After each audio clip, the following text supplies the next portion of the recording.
Yeah. Who do you reckon in your prime you could have taken? In my prime, I would have taken all of them. I knew he's going to say all of them. He's got to say it. Joe presents From the Corner, brought to you by DAZN. Hello, fight fans, and welcome to From the Corner, the show that leaves other boxing shows flat on the canvas. With me, David Alorka. And me, Swazy Macaly. We've got yet another pair of unreal guests sitting on the sofa, so let's meet them. That's right, in the red corner is a hilarious comedian from South London. Indeed, and in the blue corner is a former cruiserweight and heavyweight world champion. Let's give it up for Kae Kurd and David Haye! Hey! I don't like how you pitted us against each other, bro. I'm already out, bro. I ain't fighting him. But before we meet them, let's see what's coming up on the show this week. We'll be delving into the wonderful world of trash talk as we play a new game called Hey or Nay. I'm excited for that one. Plus, we'll take a look at Leigh Woods' incredible comeback in last week's action. And before our famous headband challenge, we'll be tackling yet another intriguing talking point from the world of boxing. We've got so much coming up. We do indeed. Guys, how you doing? Yeah, I'm good, thank you. Nice to be here. Yeah, in the presence of greatness. So Yeah. I can't complain. Charles, well, we are in the presence of a great boxer, but Kae, have you ever tried your hand at boxing? Yeah, I have. I you? used to spar with a lot of my mates. I did a bit of boxing training, but I got when I stopped is I was facing this 40-year-old Irishman who had a bit of experience in it, and he was jabbing me from angles, and I could not see his hand coming. So I was like, you know what, this sport ain't for me, bruv. Like I was sat there real confident, like I was like, yo, bruv, I'll go easy on you. It's fine, bruv, this guy's hand was coming in, and I couldn't see it, and all I felt was my head going back. And once you feel that whiplash, like 1 or 2 times, you're just like, do you know what, leave it. Like, you have a good day, my friend. Well, David, thank you so much for coming on the show. Pleasure. We know that you've got world titles under your belt at both cruiserweight and heavyweight, but when you look back at your career, is there a moment that stands out for you? It has to be winning the heavyweight title. That was the one I've been telling people since I was before I even started boxing. I was the heavyweight champion, watching Rocky. You know, believe it or not, out of all the boxers, Sylvester Stallone or Rocky was probably my biggest, inspiration. That training camp that he did. That in the mountains, running in the sun. Yeah, it really connected me as a kid. I knew one day I was going to be heavyweight champion. I knew I was going to beat the Giant Russian, and somehow that's exactly what happened. Well, when you're talking about all the things that you have to think about ahead, Valuev is like 45 kg heavier at that time. So how do you prepare for a fight like that? It's very difficult. You have to change the punch angles. So normally you spent my whole career punching like this. For that fight, I had to punch up here. So they're completely different muscles. And if you don't train those muscles and try and do it on the day, you dislocate your shoulder, or you just don't have the power. You can't maintain. How'd you even find a sparring partner? We found a guy, Julius Long. We had a guy, Julius Long. He was just under 7 Man's foot. name was Julius Long. He was 7 foot, and his name was Long. So we were surprised at how actually quick value of his hands were. I was hoping he'd be a lot slower than he was. And when I did land the shot, I was expecting a little bit more of a response. But he was just a mammoth man. Yeah, he never got decked in all those fights, 50-odd fights he had. Wow. So it was still beat him though. So, I beat him. It was, but it was obviously in Germany on foreign soil. I was the outsider going into that. So don't be humble, man. You beat him. No, I did. But going there, lots of people have gone over. Holyfield went over there and tried to, but the system wasn't working. You see, out of this current crop of heavyweights, who do you reckon in your prime you could have taken? In my prime, I would have taken all of them. I knew he's going to say all of them. He's got to say it. Of course. All right, which one would have been the most challenging, do you reckon? Because styles makes fights, right? So they'd all been hard. Fury, super elusive for a big man, quick feet. And if you do manage to hit him with your best shot, like Wilder did, it ain't guaranteeing you winning the fight. Usyk, he's the world champion. So he's another southpaw, awkward. He would have been tough to get to. You've then got AJ, super powerful. If he lets his hands go in a combination, you're in big trouble. And then Wilder, if he hits you anywhere, you're in trouble. So they've all got very good attributes. They're all very big, very strong. David, we've got to talk to you about the fight against Fury that didn't happen in 2014. Fury said it was because you were too scared to fight. All right? What's your thoughts on this? It was all set. Yeah, got cut in the last sparring session. Fight never happened. It was postponed for a little while. Then had to have a shoulder surgery, and it never happened. But that would have been if all the times to fight him. That would have been the perfect time for me to fight him. It wasn't meant to be. He always says that it didn't happen because you were scared. I was at the time. David, you big dosser. That fight, the Tyson Fury fight and the Vitali fight, they're the ones, you know, they're the ones I really wanted because they were obviously giants and particularly Tyson Fury, the value you got from the hype. You know, we had a great banter back and forth. And everyone wanted that fight. I was so upset. A lot's happened in his career since then. He's had a lot of good action. And I've had a lot of operations. Fury, AJ, who have you guys got? I'm Team AJ. Team AJ. I'm Team AJ. When you say Team AJ, is supporting someone and is who would you? I'm supporting him. I'm saying if you had the last. I'm supporting AJ. If you had £1 million, that's the question. I think because there's a big difference between who you back in or who you want to win versus who you think's going to win. I reckon AJ has fought more top 10 boxers than Fury. Correct. And I feel like the reason AJ has those losses on it is because he's willing to take those fights. Whereas I feel like with Fury, who do you fight? Like Okolie at one point? Do you think Fury's ducking anybody though? Do you think there's any fighters that he's not trying to avoid? I thought he ducked AJ. I love both fighters. I want them both to someday fight. No, of course. But AJ's got to take care of business. Of course, yeah. You've got to get that rematch locked in. You're only as good as your last fight in boxing. Yeah. One of them had an amazing fight. I was ringside for Wilder, Tyson Fury 3, and he, by the shot that Wilder hit him with, should have cleaned it. It should, by rights. I'm not sure if there's any other heavyweight that could have taken that shot and got back up. It went right through him. And the fact he got back up, shook it off, and put the pressure right back on Wilder and ground him down, I was like, that's a great performance. And then look at AJ's last fight against Usyk. He lost the fight. His amazing physical attributes. He chose to have a long-range jabbing boxing match with a guy who's spent his whole career doing long-range jabbing boxing matches, and he's the master at that. And he didn't use his big, brute, athletic, fast-twitch self on him, and he got it wrong. You know, I'd like to see him right those wrongs, and whether it's going to happen or not, I don't know. But you can. I only go by your last fight, and both one lost, one won. In answer to the £1 million question, I put 500 on AJ. I put 500. Get out of here. You only bet on one way. That's on different betting platforms.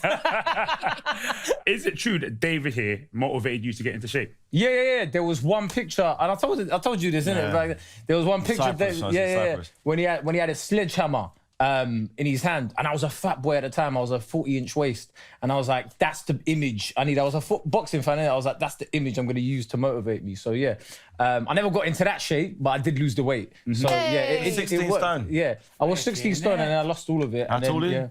5'10". Yeah. You sure? Yeah. Come on. No, don't try it, bro. Don't try it, because I'll get onto that. No. Okay, we have to talk about punchlines in comedy, man. I don't want to sleep on comedy as if to say it's easy. But have you ever had a tough gig? Yeah, like early on. Yeah. Early on, you listen, you don't get good at something like comedy just straight from the bat. You're good, but like you're funny around your mates and stuff. But going up on stage is a completely different thing. And of course, you have your times where it's not going as well as you should, and you start reevaluating your life and going, have I made the right choices? You're driving home from Leicester going, do you know what?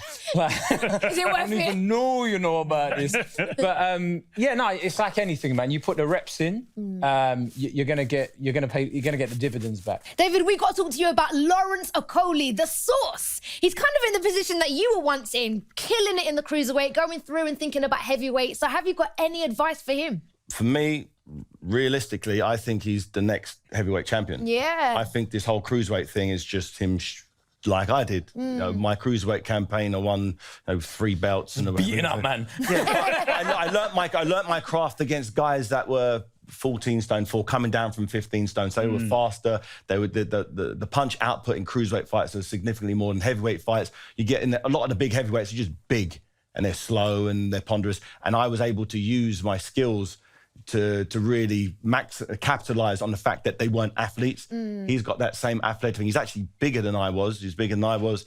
He punches just as hard. He's very, very awkward. He's very ungainly. And he sparred with Fury, he sparred with AJ. Ask both of them how he thinks he'll get on. He's a real problem for every single heavyweight. You've obviously spoken a lot about how boxing is evolving with YouTube exhibition fights, pulling in big numbers. Are those kind of fights now starting to get more entertaining for fans? Now, Jake Paul's trained by BJ Flores, a good friend of mine. And he's for the last couple of years, he's been living the life of a professional boxer. Probably more professional than most professional boxers. But people don't realise that. They just think, he's a YouTuber. No, he lives the life. He plays the sacrifice. He washes his food. Everything. He's on it, sparring. He's uncomfortable sparring sessions against real professionals. Yeah. And people are underestimating what it brings to the table. So I would say with a lot of like YouTubers in general, I think what they're great at doing is they're great salesmen. Right, they're great salesmen, and I feel like with a lot of artists and boxers and stuff like that, because they're so focused on their craft, they don't understand like sometimes you have to sell fights, right? You have to make people interested in watching you and being invested in your story. And I feel like with a lot of the YouTubers, they've got like a lot of fans that are already invested in their story, and they're able to convert them to be like, hey, this is my new chapter, this is what I'm doing, and it translates. And if that leads to more fans being interested in like actual people that like boxers throughout their whole career, then it's a great thing for the sport. It's about money. It's about, can you generate? How many people want to watch you? If I'm fighting there and it's £20 a pop, how many people can I get to pay to see me? And I realised from an early age, you don't want to be in the middle ground and no one cares. You want to have people really love you or hate you. Like Marmite, I really want to see him win, or I really want to see him get knocked out. We've devised a quick game in your honour that we're calling Hey or Nay. That's right, and we've come up with some of your brilliant quotes that you've used over the time, and we've got to ask you, are these real or are some of these that we have made up? Can you tell? Is it hey or is it nay? So quote number 1, if I had a hot dog in my hand, he would have had tomato ketchup on his face. I reckon that's hey, you know? Yeah? Yeah. I remember saying anything about ketchup. Well, I can confirm, this is a real quote, David. You actually did say this. Here's your next one then. I've never had a fight where I've wanted to cave someone's skull in like this ever. This is big chat. Hey or nay? That sounds like something I said. Yeah. Cave is the thinking the most vicious thing you could do. The most visual cave. Yeah, it sounds like right. If he says he said it, I'll say it. No, I can't remember saying it, but it sounds like something I'd say. Well, you know yourself very well. This is very much a very true quote that you actually did say. Yeah. It was all about your old rival, Tony Bellew, as well. I didn't work either. That one. Caved my head in that night. 2 nights. 2 nights. Nah, but one of them, your Achilles went in it. Still caved my head in that. Yeah. Regardless. I was trying to give you a bit of leeway. Fair enough. Like, I did, yeah. So, David, here's your next quote. Mum, Vitaly just sent me a text. Would you pass me a new pair of panties? Hey or nay? I say that's a nay. That's a no. I don't got to do anything. That don't even make sense. You're saying nay? I'm saying You're nay. saying nay? All right, we've got unanimous on a nay. I'm so happy to reveal you actually said this. What were you thinking? What was I doing? Man had lingerie on his mind before a fight. Panties. Well done, guys. You got 3 Is that you? points. You could have gone some real vicious ones. Yeah, no, Is that the ones you could do? He was in the edge thinking, oh my days. I've said some things. Now on From the Corner, we like to get stuck into some of the biggest talking points the boxing world has to offer. And this week is no exception. That's right. Last week, the UFC welterweight champion Kamaru Usman grabbed the attention of combat sports fans when he announced his intentions to jump into the boxing ring to face Mexican legend Canelo Alvarez. And so Usman made this big claim. I'm going to shock the world. In September, Mexican Independence Day, I will stop Canelo. Guys, it's not happening. Come on, it's not Kae. happening. Do you know what it is, right? Like, I respect a lot of UFC fighters, but it's a different discipline, man. And I think it's a disrespect to boxers as well, who have been training like that for their whole life. For you to think that because you're a world champion in one discipline, that you could go there and knock out one of the most successful fighters in the sport. It's not happening. If he wants a massive payday, bigger than probably 30 times what he's ever been paid before, then if somehow he can negotiate that fight with a Canelo, I'm sure Canelo, if the numbers stack up pay-per-view wise, if the DAZN want to stream it, the fight could happen. Will he win? I agree with 100% what you said. No, he's not going to, there's no boxer around the weight who can beat him at the moment, let alone someone who doesn't do boxing. So, but having said that, I was at the Mayweather-Conor McGregor fight, and although Mayweather kind of just walked him down with his hands up, I enjoyed it. It was an entertaining fight. He had his moments. He hit him some shots, and it was a show, and that's what it is. It's not a real fight. It's just the best of one sport, the best of another sport come together to cross-connect the fans, and if we can get some UFC fans over to boxing and vice versa, maybe he's going to put a better showing than you'd think. Maybe Canelo will play with him. Maybe he'll give us some, like Mayweather did, made it entertaining, made a bit of drama, like go on the road. Dana White was also asked about the potential clash, and he simply said, "You do not want to box Canelo." He basically said, "You don't want this smoke. You don't want none of this." Do you see any incentive for Canelo to pick up this fight, though? Money, cash. Money. Yeah. It's not going to do it just for the challenge. Yeah. It's not a challenge at all. It's a Tune-up fight. It's not even a tune-up fight. It's just him going through the motions and just collecting a... It's like an exhibition. Exhibition, but Soccer lots of people do an exhibition. Yeah, it's true. It happens. You're putting up zeros down. Someone's going to... Go on then. Give me my boxing gloves. You go through it. Do you have to make it look interesting as well when you're in the ring? I do, yes. I do. What you don't want to do is go out there and just, like, first 10 seconds, just get him and knock him out. And then it was like, oh, we paid our $10,000 a seat to watch that 30 seconds. No. Like Mayweather, and Mayweather played the game. He walked up to him in the hand, let him nick a couple of rounds, early rounds. Everyone's going, he's doing it, I was there. I'm laughing, thinking, he's playing with him, and everyone's going, all right, I told you. I'm like... David, do you think any MMA fighters could have caused you any problems in the ring during your time? Michael Venom Page. MVP, yeah? MVP. Oh, yeah. He was in the gym yesterday sparring, and he is, What, you in your prime?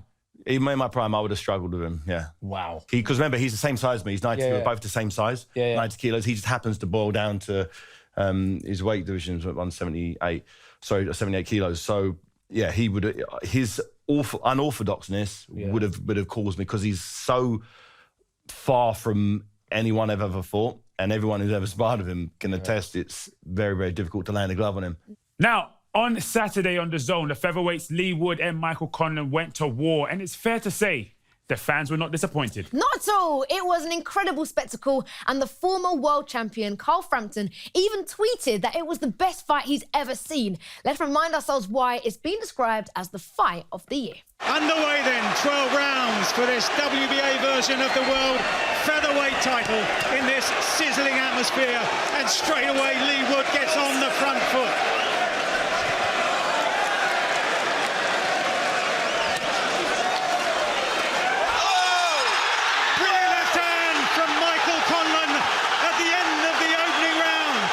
And he doesn't want to switch up in range of Conlan, because Conlan is straight down to work. Oh, he's hurt again. Same left hand. He's trying to hold on. The legs have gone, and there's still well over 2 minutes of the round to go.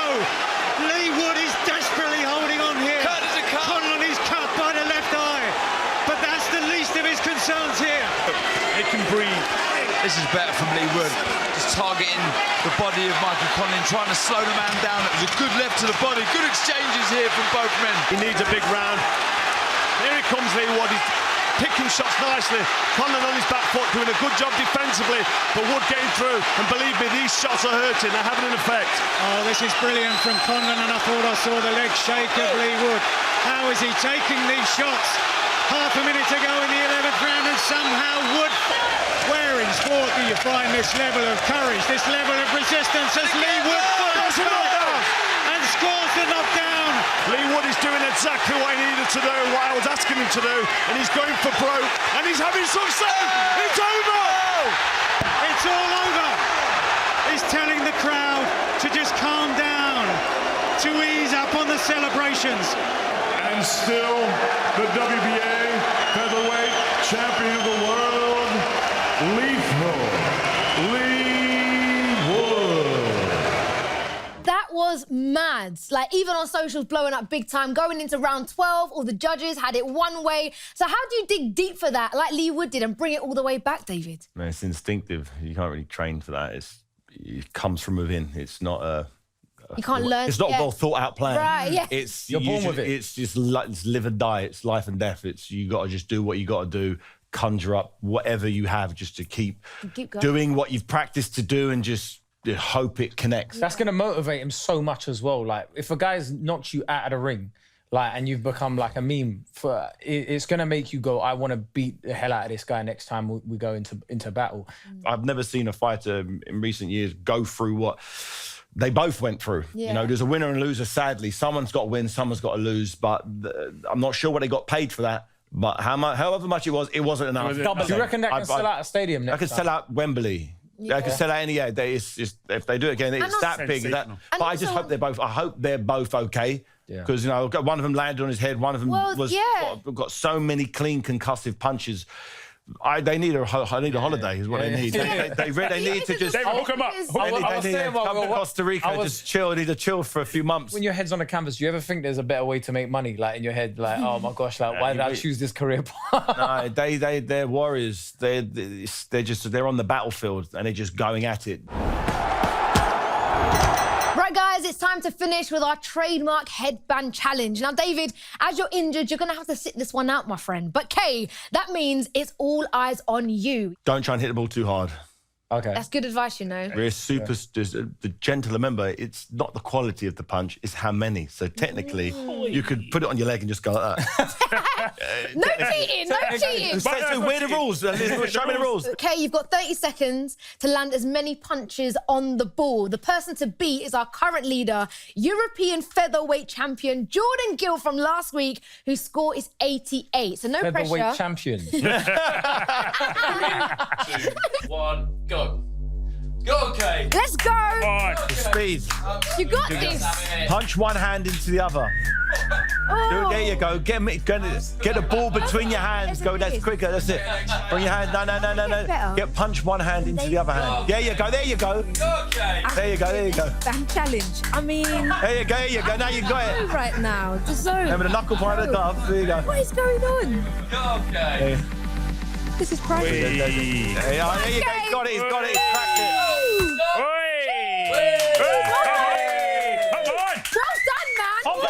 Working. My guy.